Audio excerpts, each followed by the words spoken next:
So 2024, a brand new year with some exciting things to come. Happy New Year, and I hope you guys had a wonderful holiday season. And I also want to say thank you so much to everyone that decided to pick up my Signature LUTs. It really means a lot and the feedback is enormous. I'm so happy that I was able to help you get better videos and also to increase your views. So 2024 is gonna bring some exciting and new technology, which I can't wait to show you guys. But let's kick this off with my long-term review, my long-term honest review of the Mini 4 Pro. And in today's video, I want to touch all the pros and the cons I've experienced with this over the past 3 months. And I want to share my opinion about this drone and whether or not I still recommend it. So the topics are build quality, performance in windy conditions with warm and cold temperatures, battery life, camera, low light, automated flight modes, sensors, the RC2 versus the RC1 controller, and more. So let's start with build quality. The Mini 4 Pro is such a small drone, weighing only 249 grams and being packed with all these amazing features, including 360 obstacle avoidance sensors. We have to compensate on something to keep it under that 250 gram limit, which means that the drone feels a little bit plasticky and not as exclusive as the specs might indicate. But using this for a longer time now, I can only see the size as an advantage. And why do I say that? So I've been flying the Mini 2, the Mini 3 and the Mini 4 Pro for a longer time now, so I kind of learned when and when not to fly this when it comes to different scenarios. And to be honest with you, I also fly this in pretty strong winds. But that said, the disadvantage with the Mini 4 Pro can also be the low weight, but it also depends on where you want to fly this drone. So if you bring this up towards a mountain, for example, and the peak of the mountain is your takeoff position, that means you'll be able to fly 120 meters higher than the peak of the mountain. And the higher you fly, the stronger the wind. And there's a high chance that you get carried away as well and want to fly around and capture the amazing views. And looking at the image right here, there's two peaks, one on each side. And this area in the middle here is where you don't want to fly your mini drone. When the wind comes in, or the trade winds, they will usually push through these peaks at a higher speed. And this is where you get that crazy amount of gusts and wind speeds that might actually flip the mini drone. So if you know you're gonna fly in places like these, you might want to step it up and go for something like the Mavic 3, Mavic 3 Classic, or maybe even the Air 3, which has a higher weight. But all of the scenarios where the wind is moderate to high, the Mini 4 Pro performs exceptional.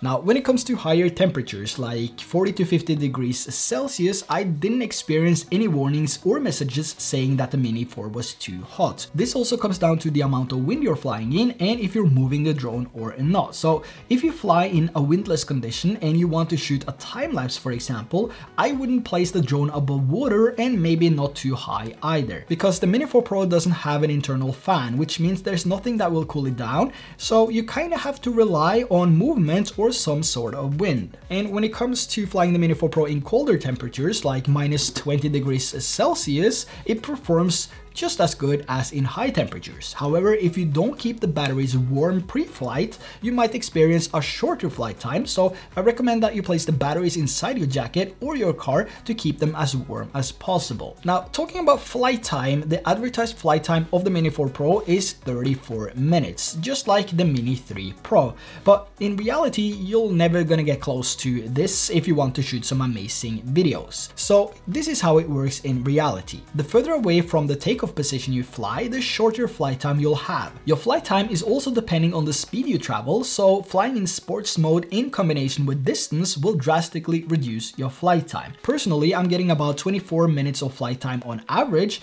because I prefer to get as close as possible to what I want to film, even if it means I have to hike for a few hours. This also comes down to safety and if I should lose the drone. So if I hit something or something happens to the drone, there's a higher chance that I will manage to recover it than if I would stand at the ground level and fly up the mountain. And this also gives me more air time, which allows me to capture more footage. So a pro tip here is to get as close to where you want to fly as possible, and this will also make it both safer and more convenient when you're out traveling. Now let's talk about image quality. The Mini 4 Pro has a 1/1.3-inch CMOS sensor with a fixed aperture of f1.7, which gives you this amazing image. Of course, there's bigger and better drones with even better quality, but this is a 249-gram drone, and to me, the image quality coming from this is untouchable. We have 4K resolution up to 100 FPS and 4K HDR up to 60 FPS. Personally, I use 4K 30 HDR most of the time, but to be able to shoot some slow motion videos in 4K with the mini drone to fill up some B-roll, for example, is pretty awesome. And I mean, the 4K 100 FPS coming from this drone looks amazing. Now, I also have a trending video where I talk a little bit more about the image quality coming from the Mini 4 Pro. You might have seen it, but if you don't have, I'll leave a link to it down below. But now that I've been using the Mini 4 Pro for a longer time, I can honestly say that this is something I would buy. Of course, you have the Air 3 with zoom capabilities and a slightly better image quality, but for me, what makes it is the true vertical videos, even at 4K 100 FPS with active track. So there's basically no limitations between vertical and horizontal videos, so you can use active track, waypoints, cruise control, quick shots, master shots, slow motion, everything in both horizontal and vertical shooting mode. However, there is one con, or personally, I wouldn't categorize this as a con, but for some reason I see a lot of people doing it. The fixed aperture of f1.7 is extremely bright. This means there will be more light coming through the lens of the Mini 4 Pro compared to something like the Mavic 3, which has an adjustable aperture up to f11. So shooting videos during bright sunny days with the Mini 4 Pro without any filters, your shutter speed will be way too high. This means the footage will look sharper, have more contrast, or maybe look too unnatural. But most of the clips that you've seen in this video so far was actually shot without any filters, as they weren't available at the time. So what I mean is that you don't really need the ND filters in order to make your footage look great, but using ND filters will make it easier. To compensate for the higher shutter speed, you can also reduce the sharpness by lowering the sharpness to -2. This will reduce more of that contrasty, over-sharpened look and give you a much better image. And this is what I did to capture these amazing shots in Hawaii just days after the release of the Mini 4 Pro. Now, since we're talking about image quality, the low light capabilities coming from the Mini 4 Pro, wow, it's just hands down impressive. Personally, I've never owned a drone this capable in low light, and it just makes me want to go out and shoot more low light videos. Both HLG, D-Log-M, and the low light video mode performs extremely good for what I'm doing, so for me this is more than enough to get the job done. There is one key element that I want to talk about when it comes to the Mini 4 Pro, which is the height limit, which is now locked in 2024. So if you had the Mini 4 Pro prior to this year, you had the option to remove the C0 label and still be able to fly up to 500 meters in 2024. But if you didn't request this removal, or if you want to buy a Mini 4 Pro now in 2024, you are now locked to a maximum height of 120 meters. So I want to give you my personal take on this, and to be honest, I don't really mind the 120 meter limit because I like to fly between 70 and 90 meters when I'm out traveling. Of course, sometimes I peak 120 just to get a higher bird's eye view, but I'm also a strong believer of that the further away, the higher you fly, the worse your image is gonna look. And for me personally, that loves to travel and make travel content, the closer I fly to subjects and objects, the better the videos will look. So that's one of the things and one of the reasons I don't really mind the 120 meter limit. And that's also the reason that I updated my Mini 4 Pro to the latest firmware to get some of the goodies as well. And the updated improved active track is 360, and as you can see, I still have my C0 label here, so I haven't removed it. So this drone is restricted to 120 meters. But to put things into perspective here, the Mini 4 Pro, the Mini 3 Pro, the Mini 3, the Mini 2, and so on, these are drones that were originally made for hobbyists to capture family moments, vacations, and so on. These were not made to be used for commercial purposes. That's why DJI has multiple drones. And the Mini series is also below 250 grams, which means it will cause less damage on impact if something should happen, which also means that we don't have as strict rules for for these drones as we have with the Mavic 3 series, for example. And flying higher than 120 meters is also not allowed in most countries, so you would need to apply for a specific route if you're flying higher than 120. This also means that you'll have to apply with the exact coordinates you plan on flying, also the date and the time of the day you want to fly.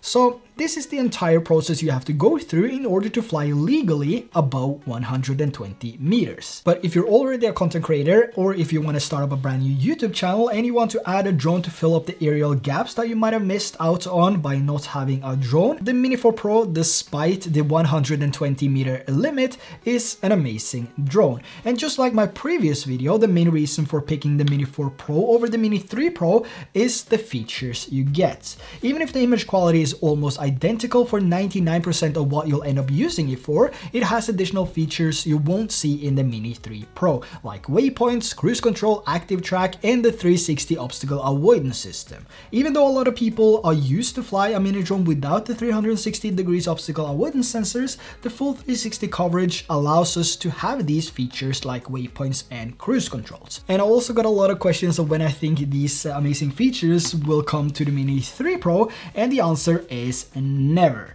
This is because it doesn't have a 360 obstacle avoidance sensors, which is required in order to use waypoints and all the features like cruise control and active track 360.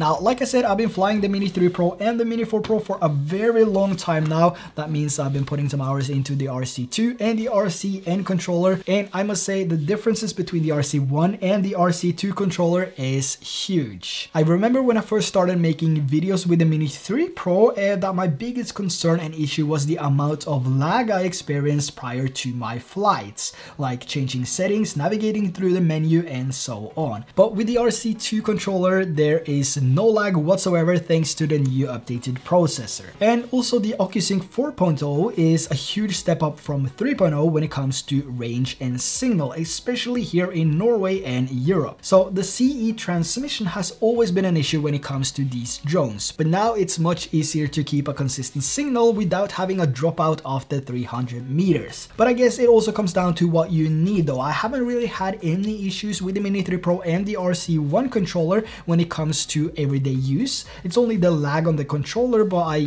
after using it for over a year now, I kind of get used to it, so I don't bother with it too much. And as long as I get up into the air and start my flight, the lag disappears. And I've been able to fly about 1,000 meters without any issues. And if you don't know it by now, I prefer to get as close to the area I want to fly as possible. So to me, range has never really been an issue. But if you usually fly or plan on flying in urban environments and prefer to fly to the area that you want to film, the Mini 4 Pro with the RC2 controller is about as good as it gets. So after using the Mini 4 Pro for 3+ months now, what are my favorite and least favorite things about this drone?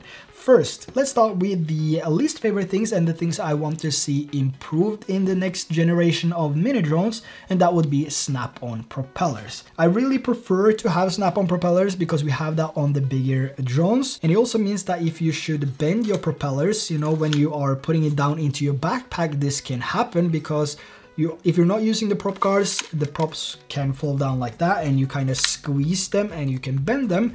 Or if you just damage them on impact, you still have to carry around the Phillips screwdriver to be able to change the propellers, which is a pain. This is small, it's easy to lose, and it's also a pain to use. So if there's one thing I would love to see improved on the next generation of mini drones, it would be snap-on propellers. And I think that when that's the only con that I can come up with after using it for 3+ months, I think that says a lot about this drone. Now let's talk about my favorite feature when it comes to the Mini 4 Pro, and I gotta say that is waypoints. Even though active track has got some tweaking and is now much better, waypoints takes it all. If I could choose one feature, it would be waypoints. I also made a full in-depth tutorial on how to make professional looking waypoint missions with easy everyday calculations, so make sure to check that out after this video. My other favorite things about the Mini 4 Pro is of course the true vertical shooting mode, which allows me to shoot high quality vertical videos, and this in combination with waypoints allows me to shoot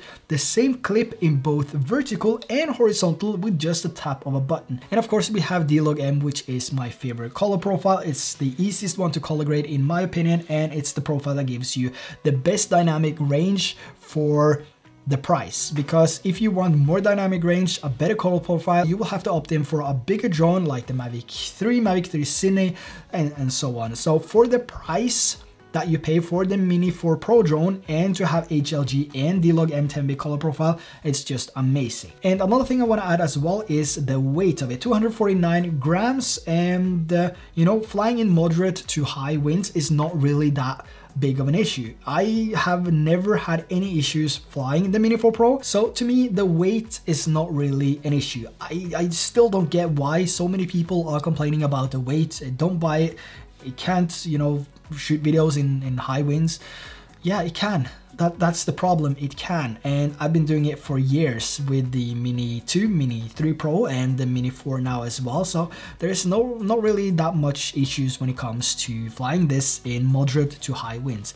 So I guess the question is the Mini 4 Pro the best drone that you can buy in 2024? I would love to say yes, but I think this is individual, and the Mini 2 might still be the best drone for some, whilst the Air 3 is the best drone for others. Personally, I couldn't ask for a better drone. It's never been easy to shoot travel content, and it all comes down to the features you have and the features you need. But if you don't need the features, but you prefer stunning 4K videos, the Mini 3 Pro is also an amazing drone. But the Mini 4 Pro is what I consider the best travel drone for everyone, beginner as pro. This has everything. I'm curious to know whether or not you have the Mini 4 Pro, and if you do, what is your favorite part about this? What's your least favorite part about it? And is it something that you're gonna get despite the 120-meter height limit? If you enjoyed today's video, let me know by dropping a like as well. That would be appreciated. And if you're brand new to this channel, make sure to hit that subscribe button so you don't miss out on the next video. So once again, happy new year, and I will see you guys in the next video.